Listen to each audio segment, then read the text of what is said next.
Hello students, मेरा नाम है गौरव और स्वागत है आपका मेरे चैनल ग्रो विद गौरव में।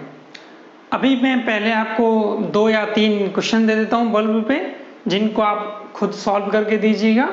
और अगर आपको कोई क्वेरी हो या पूछना हो कि आंसर क्या होगा तो मेरा व्हाट्सएप नंबर आप लिख लीजिएगा 895555, इधर लिख देता हूँ 8955550732। ठीक है, इस नंबर पे आप मुझको संपर्क कर सकते हैं। ये मेरा व्हाट्सएप नंबर है। तो अगर आपसे कोई क्वेश्चन नहीं होता है या आप बल्ब का कोई ऐसा क्वेश्चन है जिसमें आपको क्वेरी है तो आप मुझसे पूछ सकते हैं। ठीक है, इस नंबर पे मैसेज करके। चलिए, तो मैं आपको क्वेश्चन दे देता हूँ। क्वेश्चन बहुत ही सिंपल है। एक 200 वॉट का बल्ब है जिसका जो वोल्टेज है वो 230 वोल्ट उसका रेटिंग है। ठीक है, इसका मीन्स 200 वॉट वो पावर लेता है जब हम उस बल्ब को कनेक्ट करते हैं 230 वोल्ट सप्लाई से। क्वेश्चन ये है कि अगर इस बल्ब को 115 वोल्ट से 15 वोल्ट सप्लाई से कनेक्ट किया जाए तो यह बल्ब कितनी पावर कंज्यूम करेगा। ठीक है, कितनी पावर ये लेगा, ये क्वेश्चन है। ठीक है, ये आपको सॉल्व करना है।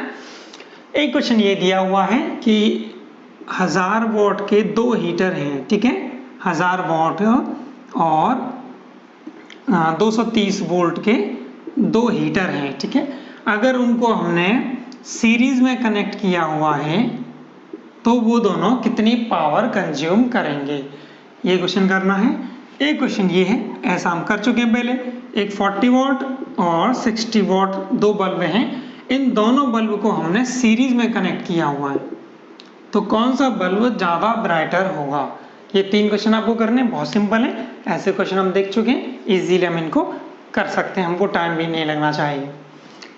अब हम देखिए नया टॉपिक पढ़ने वाले हैं। पहले हम सीखेंगे कि एक्टिव एलिमेंट और एक्टिव सर्किट क्या होते हैं, ऐसे ही पैसिव एलिमेंट और पैसिव सर्किट कौन से होते हैं। देखो, ऐसे एलिमेंट क्या होते हैं।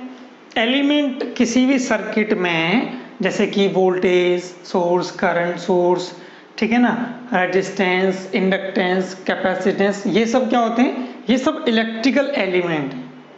समझ आ गई बात, एलिमेंट कौन कौन से होते हैं। तो ऐसे एलिमेंट, एक्टिव एलिमेंट किसको बोलेंगे हम, एक्टिव एलिमेंट हम किसको बोलेंगे, ऐसे एलिमेंट जो एनर्जी देते हैं। क्या देते हैं, एनर्जी, उनको हम क्या बोलेंगे, एक्टिव एलिमेंट। जैसे कि वोल्टेज सोर्स, देखो वोल्टेज सोर्स क्या देगा, वोल्टेज देगा और सर्किट में जिसकी वजह से करंट फ्लो करेगी। इसका मतलब ये वोल्टेज सोर्स एनर्जी डिलीवर कर सकता है, पावर डिलीवर कर सकता है। इसका मतलब ये वोल्टेज सोर्स क्या है, एक्टिव एलिमेंट है। ऐसे ही अगर मैं बात करूं करंट सोर्स की, तो करंट सोर्स भी क्या कर सकता है, एनर्जी दे सकता है। इसलिए वोल्टेज सोर्स और करंट सोर्स दोनों कैसे होंगे, एक्टिव एलिमेंट होंगे।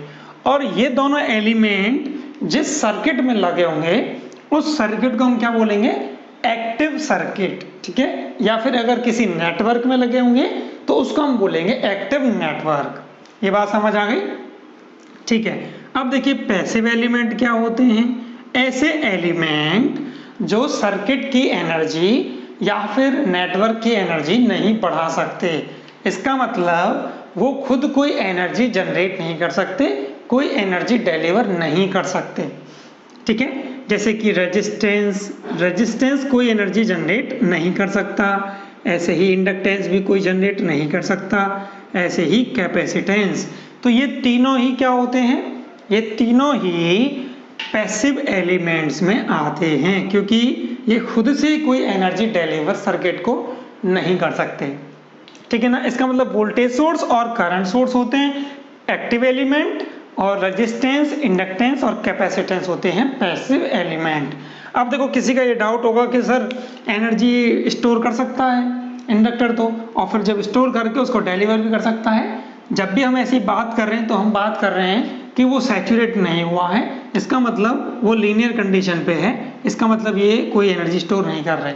अदरवाइज अगर आप सही मायनों में देखें तो इंडक्टेंस का यूज करके ही हम क्या बनाते हैं, एनर्जी सोर्स, एसी सोर्स बनाते हैं। और एक तरीके से जो बैटरी होती है ना, जिससे हम डीसी सोर्सेज बना सकते हैं, वो कैपेसिटिव इफेक्ट होता है। लेकिन हम बात कर रहे हैं एक सिंपल कैपेसिटर की जो अभी चार्ज नहीं है। इसका मतलब ये है कि वो सैचुरेट कंडीशन पे नहीं है, ठीक है ना। लीनियर पोर्शन की हम बात करेंगे, तो अगर आपसे एग्जाम में जब क्वेश्चन पूछा जाएगा तो आपको यही बोलना है कि वोल्टेज सोर्स और करंट सोर्स ये होते हैं एक्टिव एलिमेंट, रेजिस्टेंस, इंडक्टेंस और कैपेसिटेंस होते हैं पैसिव एलिमेंट। ये बात आपको समझ आ गई होगी। चलिए अब मुझे आप बताइएगा, मैं क्वेश्चन पूछूंगा कुछ एक, आप जल्दी जल्दी से उसको मेरी वीडियो को पॉज कीजिएगा, खुद आंसर दीजिएगा और फिर वीडियो को चला के देखिएगा। ये आए हुए हैं क्वेश्चन, ठीक है। तो उन्होंने जैसे क्वेश्चन दे दिया कि रजिस्टर एक एलिमेंट है, तो रजिस्टर एक पैसिव एलिमेंट है, ठीक है ना। एक क्वेश्चन ये आया हुआ है, तो आप मुझे बताइएगा कि ये कैसा एलिमेंट होना चाहिए, ठीक है ना, ये कैसा नेटवर्क होगा, ये आप मुझे बताइएगा, ठीक है।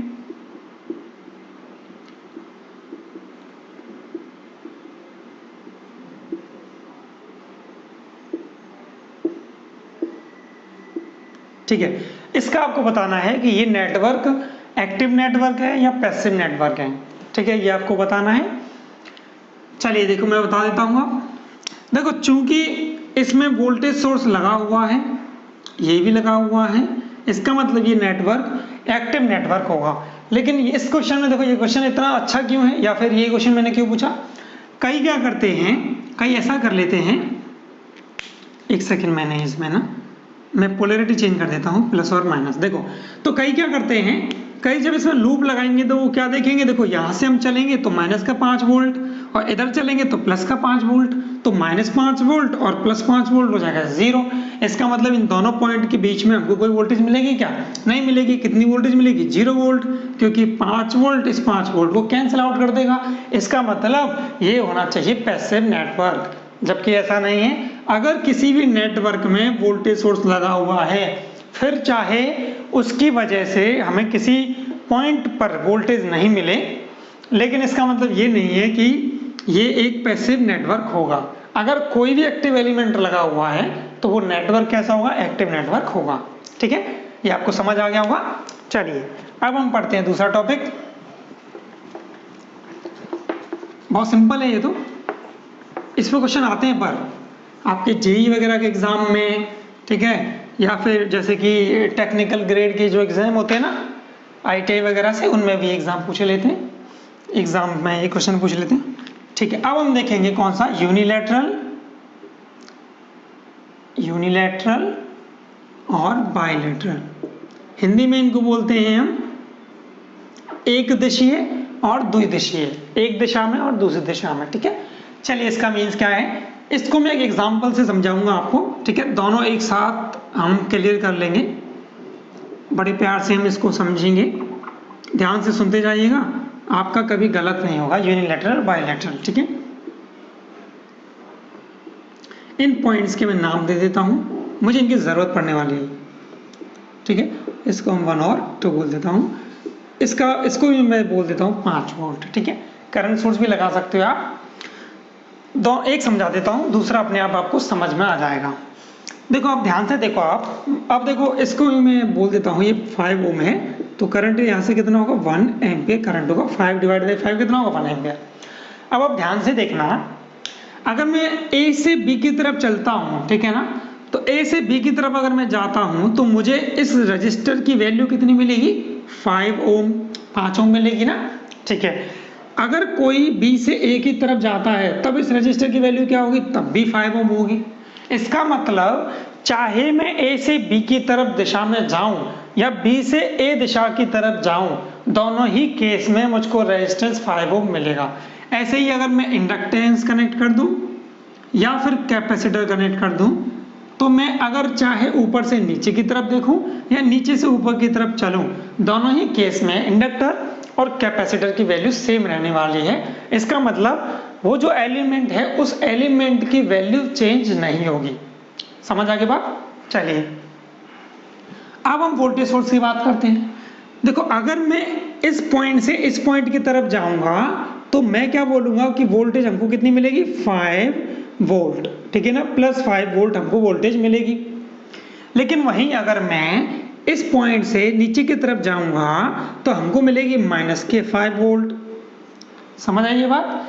तो जब मैं नीचे से ऊपर की तरफ जाता हूं तो यहाँ वोल्टेज सोर्स मिलेगा 5 वोल्ट, लेकिन अगर मैं ऊपर से नीचे आऊंगा तो हमको मिलेगा -5 वोल्ट। इसका मीन्स ये जो एलिमेंट है वोल्टेज सोर्स, तो अगर मैं डायरेक्शन चेंज कर रहा हूं तो डायरेक्शन चेंज करने की वजह से इसकी जो वैल्यू है वो क्या हो रही है, चेंज हो रही है। ठीक है ना? तो ऐसे एलिमेंट्स जिनमें एक दिशा मतलब दिशा में परिवर्तन करने पर उनके मान में परिवर्तन हो जाता है, उनको हम बोलते हैं यूनिलैटरल। ठीक है, एक दिशीय। इनका मतलब उनका एक दिशा में वैल्यू अलग होगी और दूसरी दिशा में वैल्यू अलग होगी, चेंज हो जाएगी। जबकि दिशा परिवर्तित करने पर जिन एलिमेंट्स की वैल्यू चेंज नहीं होती उनको हम क्या बोलते हैं, बाइलैटरल। इसका मतलब R, L और C ये तीनों क्या होंगे, बाइलैटरल एलिमेंट होते हैं। जबकि आपका करंट सोर्स, ठीक है ना, और वोल्टेज सोर्स, ये दोनों ही सोर्स कैसे होंगे, यूनिलैटरल होंगे, एक दिशीय होंगी। ठीक है, ये बात आपको समझ आ गई होगी। चलिए अब हम पढ़ने वाले हैं, हमने एक्टिव देख लिया, पैसिव देख लिया, यूनिलैटरल देख लिया और बाइलैटरल हमने देख लिया। अब हम देखने वाले हैं linear and non linear network. ठीक है, या एलिमेंट। तो ऐसे एलिमेंट, देखो ये क्वेश्चन आपको ना थ्योरेटिकल पूछा जाता है कि इनमें से लीनियरिटी की प्रॉपर्टी कौन सी है, इनमें से कौन सा नेटवर्क होगा जो लीनियर होगा। तो ऐसा नेटवर्क जो सुपरपोजिशन, थ्योरेटिकल आपको आएगा उसमें ये ऑप्शन दे देगा, वो सुपरपोजिशन एंड होमोजेनिटी। ठीक है, हिंदी में भी दे देगा या इंग्लिश में दे सकता है। होमोजेनिटी की स्पेलिंग देख लीजिएगा सही है या नहीं है, इसमें मैं कंफ्यूजन है थोड़ा सा। तो ऐसा नेटवर्क जो सुपरपोजिशन और होमोजेनिटी इन दोनों प्रिंसिपल को क्या करता है, इन दोनों प्रिंसिपल को फॉलो करता है, ऐसे नेटवर्क को हम क्या बोलते हैं, ऐसे नेटवर्क को हम बोलते हैं लीनियर नेटवर्क। फिर सर नॉन लीनियर, जो इनको फॉलो नहीं करता है, तो जो इन दोनों प्रिंसिपल को फॉलो नहीं करता है उसको हम बोलते हैं नॉन लीनियर नेटवर्क। तो क्वेश्चन ऐसे आता है कि लीनियर नेटवर्क, फिर ऑप्शन ए, लीनियर नेटवर्क अनुसरण करता है, ऑप्शन ए, या फॉलो करता है सुपरपोजिशन के थ्योरम को या सुपरपोजिशन के प्रिंसिपल को, सॉरी। दूसरा दे देगा कि लेंज के नियम को, तीसरा दे देगा फैराडे के नियम को, चौथा दे देगा, चौथा कुछ और दे देगा मान लीजिए। तो आंसर हम क्या टिक करेंगे, सुपरपोजिशन। अब अगर मान लीजिए वो दे देता है कि सुपरपोजिशन के प्रिंसिपल को, दूसरा ऑप्शन दे देगा होमोजेनिटी के प्रिंसिपल को, तीसरा ऑप्शन दे देगा ए और बी दोनों, और चौथा ऑप्शन दे देगा आवेश संरक्षण के नियम को, कुछ भी दे दिया मान लो। तो आपको फिर दोनों टिक करने हैं, A and B, homogeneity and superposition, दोनों प्रिंसिपल को जो फॉलो करता है उसको हम क्या बोलते हैं, लीनियर नेटवर्क। और जो इन दोनों में से दोनों को फॉलो नहीं करता है या किसी एक को फॉलो नहीं करता है तो उसको हम क्या बोल देंगे, नॉन लीनियर नेटवर्क। ठीक है, चलिए। तो अगर एक ऑप्शन भी आता है ना इन दोनों में से तो एक को भी आप टिक कर दीजिएगा, वही सही आंसर होगा इसका। ठीक है ना। अब देखो इसका वैसे मतलब क्या है लीनियर का, नॉन लीनियर का। वैसे अगर हमको देखना हो समझने के लिए कि कौन से एलिमेंट लीनियर होंगे और कौन से एलिमेंट नॉन लीनियर होंगे, वो समझने के लिए हम सिंपल एक रूल लगाएंगे। ऐसे एलिमेंट, ठीक है, ऐसे एलिमेंट जो ओम्स लॉ को फॉलो करते हैं, जो क्या करते हैं, ओम्स लॉ को फॉलो करते हैं। इसका मतलब हम देखो, हम जानते हैं V बराबर क्या होता है, IR होता है। इसका मतलब ये है कि V और I इन दोनों के बीच में जब मैं ग्राफ बनाऊंगा तो वो स्ट्रेट लाइन आएगी। इसका मतलब जो स्ट्रेट लाइन कर्व को क्या करेंगे, फॉलो करेंगे, ऐसे एलिमेंट को हम क्या बोलेंगे, लीनियर एलिमेंट। समझ आ गई बात? ठीक है। अब देखो इसका मतलब क्या है, जैसे कि V बराबर IR हो गया ना, तो R यहाँ पर क्या है, कांस्टेंट। रेजिस्टेंस क्या होता है, कांस्टेंट। तो अगर किसी एलिमेंट का रेजिस्टेंस कैसा है, वेरिएबल है, चेंज होता है, तो वो एलिमेंट कैसा हो जाएगा, नॉन लीनियर हो जाएगा। तो ऐसा एलिमेंट जो ओम्स लॉ को फॉलो करता है वो होगा लीनियर, जो ओम्स लॉ को फॉलो नहीं करता है वो होगा नॉन लीनियर। जैसे कि एग्जांपल ले लेते हैं, मान लीजिए डायोड है, ठीक है। इस डायोड के बारे में आप ये बताइए, पहली बात तो ये एक्टिव एलिमेंट है या पैसिव। ये कोई भी सोर्स की मतलब कोई भी सप्लाई नहीं देता है, इसका मतलब ये पहली बात तो पैसिव एलिमेंट है। ठीक है। अब आप बताइए मुझको, क्या ये लेटरल है बाइलेटरल है? देखो अगर मैं इस दिशा में जाऊंगा तब इसका रेजिस्टेंस कितना होगा? शॉर्ट सर्किट, शॉर्ट सर्किट होता है ना, प्लस और माइनस। तो अगर मैं यहाँ वोल्टेज कनेक्ट कर दूँ मान लीजिए, ठीक है, इसको मैं मिटा देता हूँ, तो यहाँ अगर मैं प्लस या माइनस कनेक्ट कर दूँ तो क्या होगा? देखो तो ये फॉरवर्ड वाइज कर देगा इसको, तब इसका रेजिस्टेंस क्या होगा? तब इसका रेजिस्टेंस होगा 0। और यहीं अगर मैं इसके वोल्टेज सोर्स को चेंज कर दूँ, ठीक है, यहाँ प्लस यहाँ माइनस कर दूँ, तो ये हो जाएगा ओपन सर्किट और उस टाइम पर रेजिस्टेंस इसका क्या हो जाएगा? इन्फिनिटी। इसका मतलब ये हुआ कि अगर मैंने इसमें रेस्पॉन्स को अगर चेंज कर दिया है, तो रेस्पॉन्स की अगर मैंने डायरेक्शन चेंज कर दी तो इसका रेजिस्टेंस क्या होगा? चेंज हो गया, इसका मान क्या होगा? चेंज हो गया, ठीक है ना। या फिर वोल्टेज भी देख सकते हो आप, जब ये शॉर्ट सर्किट है तो वोल्टेज कितनी होगी? 0। जब ये ओपन सर्किट है तो वोल्टेज कितनी होगी? जितनी भी हमने सोर्स से दी है, तो इसका मान चेंज हो गया ना। इसका मतलब ये कैसा है? यूनिलैटरल, ठीक है। तो कैसा एलिमेंट है? Unilateral element. समझ आ गई होगी आपको बात, ठीक है।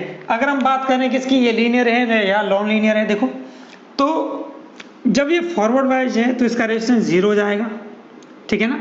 और जब ये रिवर्स वाइज है तब इसका रेजिस्टेंस कितना हो जाएगा? इन्फिनिटी। इसका मीन्स इसका रेजिस्टेंस क्या हो रहा है? वोल्टेज के साथ चेंज हो रहा है, ठीक है ना। और पहले 0 था, अभी क्या हो गया? इन्फिनिटी हो गया। तो रेजिस्टेंस अगर चेंज हो रहा है, ठीक है ना, इसका मतलब वो लीनियर नहीं है। तो इसका मतलब हम क्या कह सकते हैं कि ये लीनियर नहीं होगा। तो डायोड एक नॉन लीनियर एलिमेंट होता है, क्योंकि वोल्टेज का रिस्पॉन्स चेंज करने के बाद उसका रेजिस्टेंस भी क्या हो रहा है? चेंज हो रहा है। या फिर हम ये भी कह सकते हैं वो ओम्स लॉ को फॉलो नहीं करता, ठीक है। डायोड का अगर आप ग्राफ भी देखोगे तो ग्राफ कैसा बनता है डायोड का? ऐसे करके बनता है ना, ठीक है। तो ये स्ट्रेट लाइन नहीं है ना, इसका मतलब ये कैसा है? नॉन लीनियर एलिमेंट है। तो अभी हम इसके फिर क्वेश्चन देखेंगे कुछ एक, ठीक है, जिससे आपको ये और क्लियर हो जाएंगे। इस लेक्चर के लिए इतना ही, धन्यवाद।